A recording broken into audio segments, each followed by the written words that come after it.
All aboard! Ladies and gentlemen, boys and girls, well, fans of all ages, I am Beast Mikey. You have now arrived at my train of thought. It's time to get to the Week 3 Railway Path. Let's not waste any more time. Let's get to business. Are the Jets good? This is the first time in a long time when we can definitively say possibly. And maybe even say yes. Aaron Rodgers looked like the Aaron Rodgers he was built to be. He was efficient. He was sharp. He didn't make mistakes. He was able to move around a little bit more. Now, it does still kind of look like he doesn't quite trust his mobility, but at the very least, he's able to extend plays and sidestep some pass rushers. Not that the Patriots have too many of those, but he was at least able to make some things happen downfield. And Allen Lazard being the most productive receiver so far for the Jets was not on my bingo card, but at least something that's happening. Anyway, the Jets did what they were supposed to do. Allegedly good teams are supposed to destroy allegedly bad ones. I think we can take the allegedly out of both of those parts of that last sentence.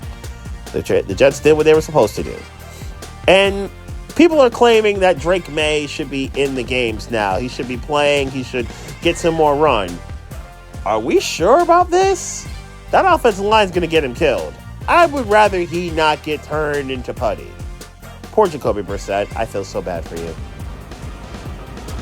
So the first score of the day on Sunday was the Browns getting a free 7 after the Giants fumbled the opening kick and Cleveland immediately turned it into a touchdown. And then from then on, for a lot of the rest of this game, the Giants were the better team. They got 7 sacks on Deshaun Watson. Yes, I know Cleveland did have some offensive linemen missing, but the fact that the Browns couldn't get past Daniel Jones and company and looked like the second best team on the field in Cleveland, that's alarming in itself. Deshaun Watson is just a bad quarterback now. It's not even a matter of what he was in Houston. He's just bad now. And the Giants were able to basically handle business for a lot of this game until the very end when Cleveland made a run, and then they couldn't finish the deal. Devin Singletary doing the slide short of the goal line to preserve the game for the Giants was smart. Probably cost some people some money, but it was smart of him to do it. Malik Neighbors looked spectacular, and that 10 toes down catch in the corner of the end zone was beautiful to watch. The Giants might have a wide receiver 1. Do they have a QB 1? I'd still say no. But they at least have a wide receiver 1, and that's a start on an offense that needs one in the worst way. Tampa Bay, I believed in you. I had you in the top 8 of my power rankings. I had you entitled here. You earned your spot in. And then you do this. And then you're flatter than the pancakes I make. And food for thought, I make mine with some cinnamon powder and some raisins in it. I will not accept raisin slander. Raisins are good. Anyway, Baker was not. And he was not alone. Got sacked a bunch of times by the Broncos defense. And Bo Nix looked competent. He wasn't great, but he didn't crash the car, which is what you need sometimes. Denver actually looked like a competent football team for the first time in a while, probably since the Kansas City game that they won last year was the last time I would say Denver looked really good in a win. This was just ugly. Now, I think Tampa's going to bounce back, and I don't think Denver's going to be this for a lot of the rest of the year, but that was just an awful game to watch. And PS2 having Mike Evans on lockdown was incredibly impressive. It does explain Chris Godwin's touchdown. I think we need to talk about Matt LaFleur being Coach of the Year so far, or at least one of them. There's another one in his division I'm going to talk about in a moment. But Matt LaFleur has done a spectacular job with Malik Willis, who, when he was in Tennessee, could not throw a football. And now he's in Green Bay, and he's not crashing the car, but he's also pretty efficient and effective. And LaFleur is calling a great game. He's running the ball a bunch. He's keeping Josh Jacobs fresh. And the Packers are able to just take care of business in a physical way. And their defense, we need to talk about it because their defense is looking really good. Xavier McKinney's leading the league in NOs. He's got 1 every week. And the Packers have 7 as a team. Jair Alexander took a terrible throw by Will Levis back to the crib. Also, Will Levis is trash. Tennessee's drafting a new quarterback next year. But I think we all understood this. This is a very productive Packer team, and they're starting to live up to the hype and expectations that even I had them getting to at the start of the year, where I thought Green Bay was an NFC Championship worthy squad. In an NFC that's not looking that great as a whole, the Packers are looking pretty good. I will give them that. will stay in the North, and I'll go to the other potential coach of the year I'm looking at right now because Kevin O'Connell's doing a great job with Sam Darnold. Darnold doesn't look anywhere near like the trash that he did when he was a Jet, where he was seeing ghosts and Casper and whatnot. Halloween is coming. And he did not look like he was bad in Carolina either. He's looking competent and effective and efficient. And Justin Jefferson will cover up a lot of these holes and mistakes, but Jordan Addison wasn't here. Aaron Jones has become a great signing for the Vikings, but we all knew that he was going to. And then the other part of this is Brian Flores, who, yes, was always a good defensive mind. He just didn't work out with Tua in Miami. What he is in Minnesota is a very good defensive mind, where he doesn't have to worry about dealing with the offense. And this defense is serious. They've caused chaos for Brock Purdy, and now they caused chaos for C.J. Stroud. And this was an incredibly impressive performance, and I would say one of the most impressive ones of the year. A dominant win by Minnesota, and suddenly Vikings-Packers next week is a must-see game. I will absolutely be talking about it tomorrow. As good as the Vikings defense is, it's not the Steelers. Pittsburgh's defense has been the best in football. They have allowed but one touchdown so far this year, and TJ Watt is looking like the best player, position for position, man for man, player for player, bar for bar in the NFL right now. He's that kind of dominant. Alex Highsmith handling business. The run defense is doing their thing against a really good Charger team that ran the ball well in the first couple weeks of the year. They did their thing. This was an incredible performance by Pittsburgh once again, and Justin Herbert, who probably should not have played the game to begin with, ended up playing this game, and he hurt his ankle and was seen in the walking boot after it. That's a really ugly way for the Chargers to lose this game and now have injury concerns with their quarterback and most important player. And then one of the most important players on defense, Derwin James, gets suspended right on time for the Chiefs game next week. It was not a good week to be a Los Angeles Chargers. I almost called them San Diego again. But it was not a great week for the Chargers, no matter where they may be from. Let's go to the other side of the state in Philly, the superior side for some, but let's not talk about that right now. What we are going to talk about is how Saquon Barkley has been a godsend for the Eagles. How without him, the Eagles are probably 0-3. How without him, a lot of the flaws of Jalen Hurts would still be there. Those turnovers are still bad, and Nick Sirianni is not a good coach. But I think we all knew this. No, he's not calling the plays on offense or defense, but it's the critical things. The strategy of the fourth downs and decision-making is where I have major problems with this guy. He's just not good there. Take the points. You have to take the points. 2 instances where he should have taken them in the first half and did not. Now, I don't hate the play itself that Kellen Moore called, the fake push to toss to get Saquon Barkley out in space. That's what you do with Saquon. You get him in space. New Orleans was just ready for it. That was just a really good play by the Saints. And the other one, where you should have just taken the points and opted not to, it's just not good at all. Jalen Hurts also had a fumble in the red zone. That didn't help. But the Saints also gave the Eagles life when they blocked the kick and opted to go for it instead of taking the 3, which is why the Eagles were able to get the touchdown. And now obviously it was blown coverage on the Dallas Goedert play and get the score and get the lead and eventually win because Reed Blankenship got the NO. I will say this about the Eagles to their defense. Their defense, or defense, took care of their business. They stopped the best offense in the game so far this season and basically limited them to almost nothing. Rashid Shaheed was shut out. Olave did his thing and burnt C.J. Gardner-Johnson again because everyone seems to do that now. Mike Evans and Chris Godwin were looking at you two to do that again. And on Sunday, and that's a game I'm going to be talking about tomorrow. And that's a very good performance by the Eagles. They didn't play prevent at the end and were able to lock it down and contain Derek Carr pretty much from bell to bell. That's something that's redeeming. Just get out of your own way, Nick Sirianni, or out of the way, and let Moore and Fangio do what they need to do. I just don't trust Nick Sirianni. I don't.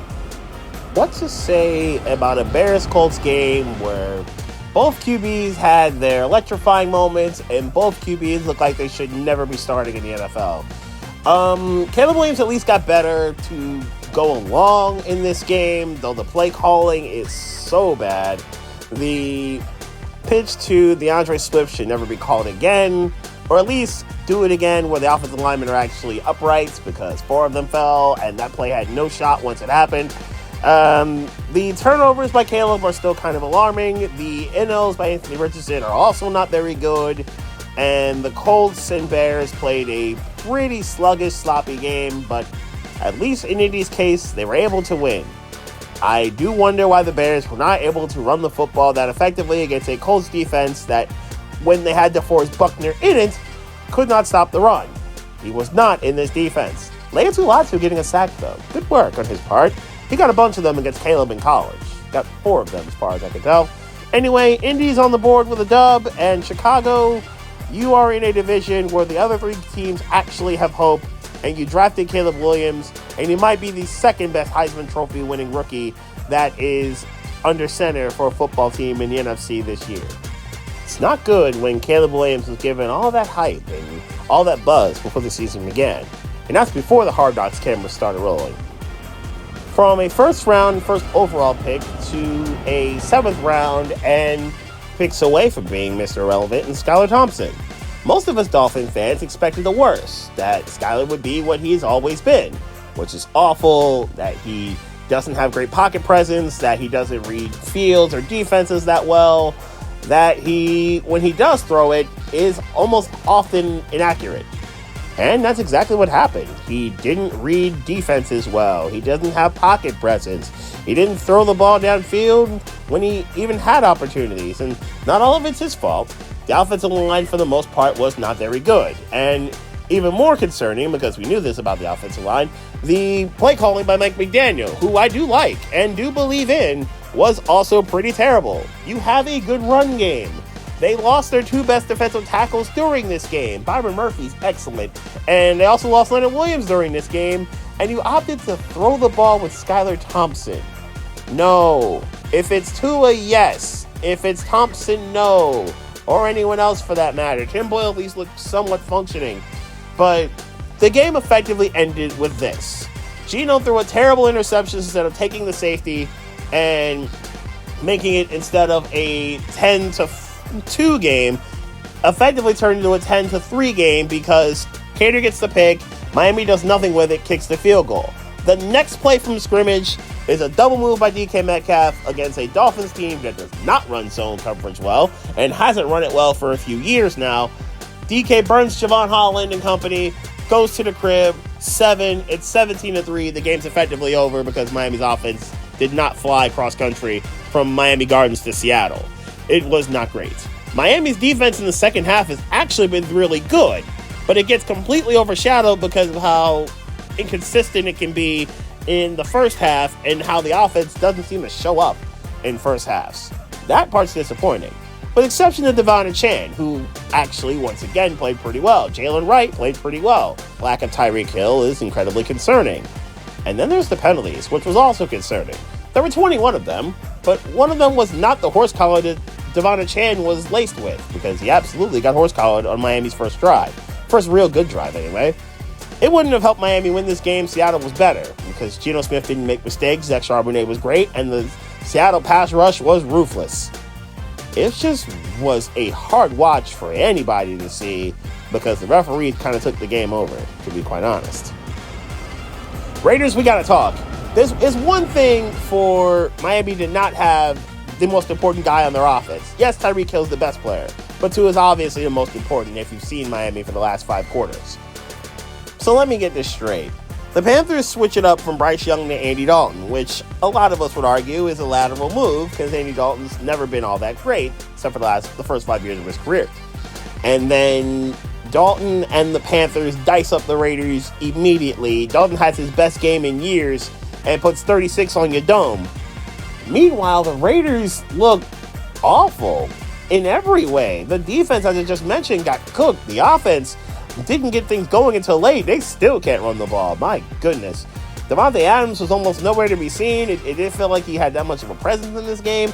This was a disaster for the Raiders, a team that I thought was going to go places, and the only places they may be going are backwards, or towards the basement in the AFC West. This was a terrible performance by the Raiders. And for the Panthers, at least you're not going 0-17. At least there's that. And this is not going to help Bryce Young beat the bust allegations because, yikes, they can't go back to Bryce Young. And I think it's very possible that as a full-time starter, Bryce Young has played his last snap as the starting quarterback of the Carolina Panthers. Maybe he has to come in off a bench situation, or unfortunate things happen to Andy Dalton. But in any normal situation where the Panthers look like a functioning football team, and that's what they looked like in this game in Vegas, I think we've seen the last of Bryce Young as the quarterback of this team, which means Carolina is also going to be drafting a QB. Giants, even though you won, we already knew you're drafting a QB. So that's 3 teams in blue that will be drafting quarterbacks in 2025. The Lions are a team in blue that won't be drafting a QB because they won't need to. Jared Goff is still very good and very efficient. That looking ladder play was so nice. Amon-Ra St. Brown and Jahmyr Gibbs. The Lions, I think, got back to basics, and it was the best thing they could possibly do. They basically road graded the Cardinals into the ground. That run game with Gibbs and Montgomery has been impressive so far. 100+ for Montgomery. Gibbs scored twice. It was a really good performance by a Lions team that needed to get back to basics and back to business. Yes, Kyler and the Cardinals look good at points. Kyler and Marvin Harrison look great as a combo at points. But they're just outclassed. The Lions are like that. And Detroit needed this win to kind of help themselves recover from what was a really disappointing loss to Tampa Bay last week. Staying in the NFC West, Niners, care to explain yourselves? What was that on special teams? It was straight up miserable performance with the block punt and the return by the Rams late, the missed field goal late. A game that the Niners had no business losing turned into a definite loss because of how the Rams played special teams. Brock Purdy wasn't terrible. We can't even blame this on him. And Mason continues to play well at the running back spot. Jawan Jennings had a career day. Sure, Brandon Ayuk's got to get back on track and back in business and back in gear, but this was a game that felt like the Niners special teams cost them. And a game where if the Niners are fighting for seeds, is going to hurt. The Rams don't normally beat the Niners in the regular season, but yet, after last year's free win, now officially have 2 straight against the Niners, who are starting to look like the 2020 version more and more by the day. I am getting very concerned about the Niners, not in terms of their play, because I think they'll be fine if they're healthy. But that's the problem. It's their health. I'll talk about it more tomorrow, and that may be the words I use for them in the power rankings. Will they be entitled here? We'll see. Baltimore, I didn't think it was possible, but there's a real chance that both the Orioles and the Ravens have the least trustworthy team that's capable of winning a championship in their respective leagues. Why do I think this? It's simple. Neither's great in late games. The Orioles bullpen amongst all the contenders is probably the worst. The Ravens with a double-digit lead amongst all the contenders is definitely the worst. I cannot trust you. And not saying something when the Falcons exist, but then again, Atlanta might not be a real contender. Anyway, I'll get to Atlanta in a sec. But with the Ravens, you were awesome through 3 quarters. You were dominating the Cowboys. You mauled them. 275 rush yards almost. Derrick Henry did what he was brought to Baltimore to do, and that's take souls and pressure off of Lamar Jackson, who balled out and played really well in his own right. When he had to throw the ball, and he barely threw it, he was good. When he ran the ball, he was great. Or, this was typical Lamar. But then at 28-6, you guys took the foot off the gas. And that's when Dallas went to work. Touchdown, onside kick, touchdown, 3-and-out, touchdown. There were some conversions that were missed, 2-pointers. And it was a 3-point game, and it felt like if the Cowboys got the ball back, they were going to steal it. Fortunately, Lamar with a gorgeous fake on the second third down conversion to close out the game allowed Baltimore to survive and advance. But this was way more stressful for the Ravens than it ever needed to be. You escaped more wrath from all of us, Baltimore. Don't do it again. As I think about the Sunday night game with the Chiefs and the Falcons, I honestly never really had a thought that the Falcons were going to win it. Not from the opening drive where the Falcons went right down the field and scored with Drake London for the second straight touchdown pass from Kirk Cousins.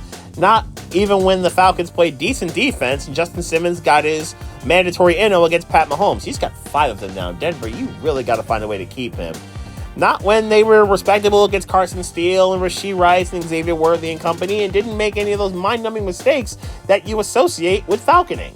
They didn't even do that. But somehow, it never felt like the Falcons were going to win. That something was going to inevitably go wrong and Kansas City was going to steal a win they probably shouldn't have gotten. Maybe it was going to be with that muffed punt. That when they fumbled the punt, but fortunately for them, the returner was ruled down, so we all kept it pushing.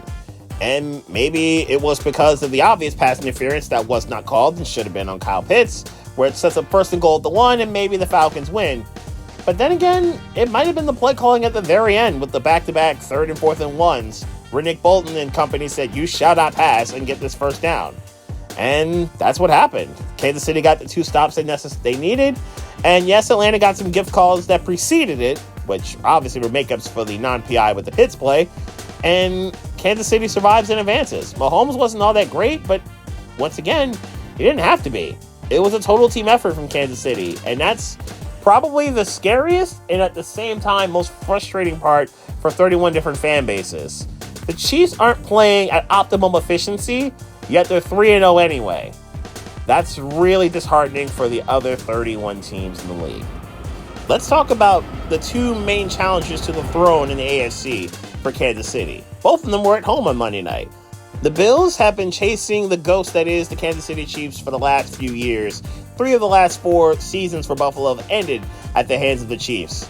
But maybe this is Buffalo's best shot to beat them. They're a more complete team. It's not just one guy that needs the ball. It's everyone who's getting the ball. It's Josh Allen finding the open men, and he's cooking with them. Whether it's Shakir, whether it's Coleman, who both scored last night, whether it's one of the DK tight ends, and Kincaid scored last night, or James Cook, who's handling business on the ground and catching the ball.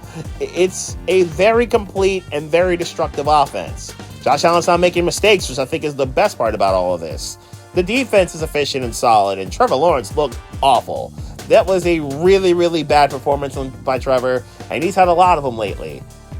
I think Jacksonville is in real trouble considering that contract kicks in 2 years. It's not kicking in right now. It's a really bad look so far for a Jaguar team that was allegedly supposed to have some promise, and they look far from it. Is Doug Peterson on the hot seat? They can't possibly fire him. Can they? Anyway, the Bills are looking dominant and are absolutely looking like the 2nd or 3rd best team in the league. I'm probably going to have them number 2 in the power rankings tomorrow. Then there's the one team that actually beat Pat Mahomes and company in the playoffs in the Mahomes era in the AFC. We all said this. Cincinnati usually starts slow. They start 0-2 or 1-3 or 2-4 or something like that. And then they turn up and Joe Burrow and company get hot. These don't feel like the Bengals that we're used to seeing in the Burrow era. At least in the healthy Burrow era, I should say. They usually have a sturdy defense. They did not show that last night. Jayden Daniels absolutely shredded them, and he was basically flawless. Maybe the greatest rookie performance we've ever seen, and this is only game 3. Side note, if you're a Bears fan, how are you feeling right now? You got an alleged generational talent with the first pick, former Heisman Trophy winner in Caleb Williams, and yet you might have taken the wrong Heisman Trophy winner because Jayden Daniels looks like the far better passer and way more destructive runner and decision maker so far this year. Yes, he's better coached, but he doesn't have anywhere near the weaponry that Caleb does, except for Terry McLaurin, who's a beast. And possibly Brian Robinson and Lawson Eckler. Both those guys are good, even though Eckler did not finish the game last night with a concussion. Anyway, for Daniels to go bar for bar with another former Heisman Trophy winner in Joe Burrow and beat him in Burrow's building was incredibly impressive. I can't put last night on Burrow. He was excellent. He got the ball to Chase and Higgins, and they did really well. They got the ball to those 2 running backs and made things happen, and Moss and Brown. But ultimately, the Bengals defense was just awful. It had no answers for Daniels or for whatever the Commanders were doing. Lou Anarumo got absolutely shredded by Cliff Kingsbury. We got to keep it a buck. And the Commanders got their first of what I'm sure they would hope would be signature wins in the NFL under the Jayden Daniels era. Can they keep this going in an NFC East that suddenly looks incredibly competitive? Who would have thought that every team in the NFC would at least have one win so far this season? And the 3 teams that are winless in the AFC, 2 of them are in the South. Who knew? I had 8 of those wins. Also had 8 losses this past week. Proof that parity is real. I am 25-23 overall. And that brings me to the final stop of this train of thought. As for the next one, it's power rankings.